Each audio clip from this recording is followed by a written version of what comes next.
জনপ্রিয় ও বর্তমান চর্চিত সিরিয়ালের মধ্যে একটি কার কাছে কই মনের কথা।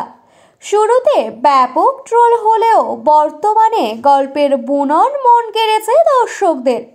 শিমুলের সাথে তার স্বামী পরাগের সুস্থ সম্পর্ক গড়ে না উঠলেও শিমুলের সাথে তার শাশুড়ি ও ননদের যে সুন্দর বন্ডিং তৈরি হয়েছে তা দেখে চোখ জুড়িয়ে যাচ্ছে অনেক দর্শকেরই। তবে শিমুলের শাশুড়ি তার বৌমার থেকে ছেলেদের অভিনয়কেই সত্যি বলে বেশি বিশ্বাস করেন।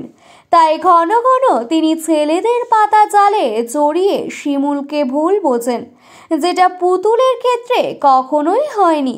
পুতুল সবসময় শিমুলকে বিশ্বাস করে এসেছে, ভরসা করেছে শিমুলের উপর। কারোর কথায় নিচে সে শিমুলকে অপমান করেনি বা পর করে দেয়নি শিমুলকে।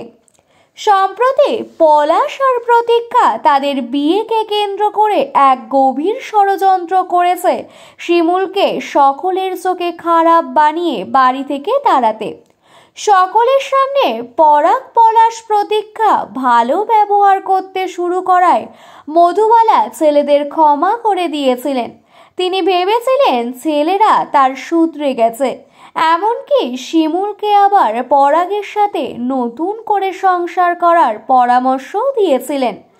অন্যদিকে পরাগ প্রিয়াঙ্কার কথায় শতদ্রুর সাথে মিষ্টি মিষ্টি কথা বলে তাকে ভাইয়ের বিয়েতে নিমন্ত্রণ জানায়, আর শতদ্রু এলে তাকে গয়না চুরির দোষে জেলে পাঠায় পরাগ।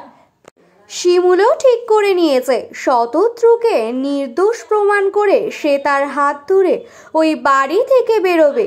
সে আর এই অবিশ্বাস ভরা নোংরা একটা বাজে পরিবেশে সংসার করতে পারবে না।